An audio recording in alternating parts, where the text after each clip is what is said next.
Mike, I'll call it.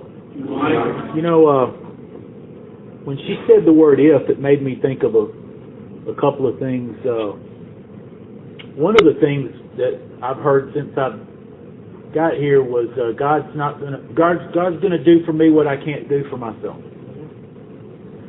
But I'll tell you what's never mentioned. The other side of that coin. He's not going to do for me what I can. That's never mentioned. And when they took the word direction out of step 3, before they printed the book, it used to be there. The word direction was designed to be, that's my part, and God's going to do His part. But when direction was taken out, I can understand why people only say God's going to do for me what I can't do for myself, because 3 says, turn it over to God. Big G's going to do it all. And I can understand, because I was a newcomer. I did read it, and I did think that. But there's so many things that I can do in recovery. It's a fallacy to think that I'm just going to sit in a chair, and with all that God's got going on in 2 different states right now, as an example, He's just going to, and I'm just going to sit there, and He's just going to bother Himself with me, little old me, and I'm not willing to even lift a finger. A couple of places in the book back up what I'm saying. It talks about it's only when we move closer to Him does He disclose Himself. And in another place it says, God is only interested in those who seek Him. Now, the inverse of those statements is, and it's not said, but it's certainly implied, that if I don't seek Him, He's not interested. Now, I don't know if I'll go that far, but that's what that statement just said. It said, God only disclosed Himself to those that seek Him. I assume that the other side of that is, if I don't seek Him, He's not disclosing Himself to me.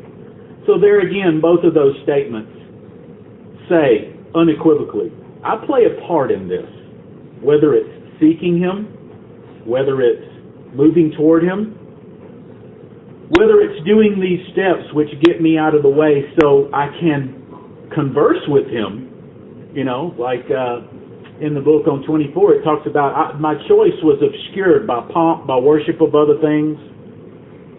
No, that's in agnostics, my bad. It's the fundamental idea of God was obscured by pomp or worship of other things, but in some form it was there. And that's what I've got to do, is get myself out of the way and get these things that were blocking me off.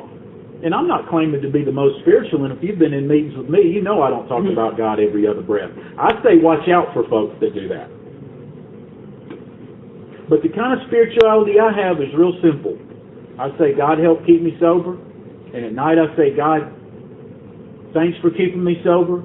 And sometimes during the day, I'll say, God, grant me the serenity. And sometimes I don't even finish that prayer, because another book talks about God knows what's in my heart and knows what I was going to say anyway.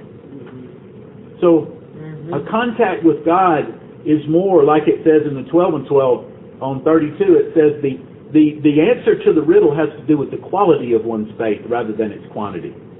Meaning, if I've got a sincere prayer and it's simple, it can have much more effect than some long thing that I read out of a book and I'm thinking about calling her when I'm done. That's just an example. I can't tell you how many times I've been at the end of the meeting and said the Lord prayer and not even thought a single word about what I'm thinking about doing something after the meeting. That's exactly what I'm talking about. If I can calm down just enough to get quiet just for a second, doesn't it have more value than 50 minutes of reading stuff and thinking about what I'm going to do when I'm done?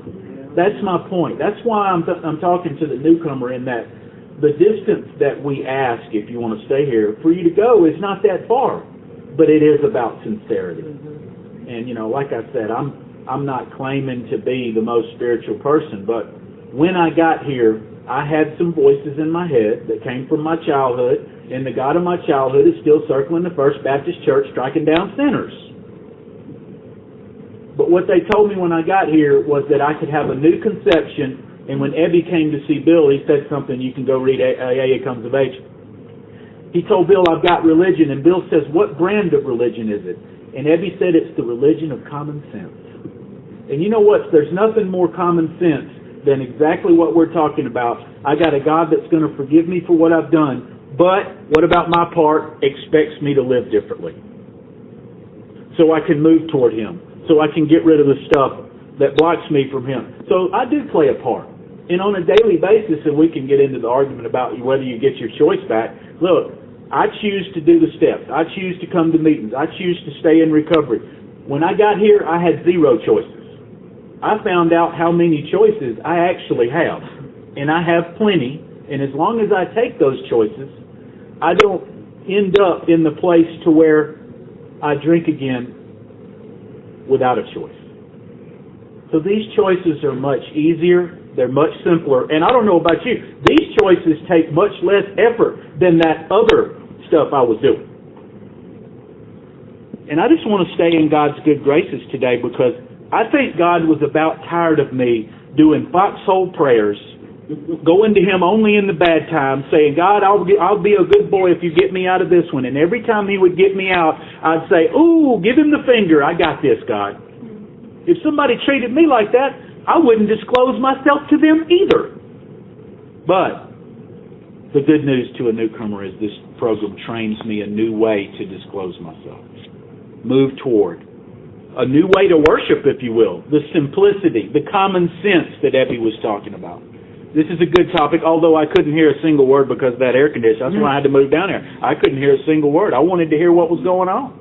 But you know what? Even if I'm in a meeting and can't hear anything, somehow showing up to this place makes me feel good about me. I've done something. Sometimes I've come late and caught the last 5 minutes, but man, I got here. So if you're new, there's no wrong answer. The only wrong answer is to not do this. I'll pass. Thanks, Mike.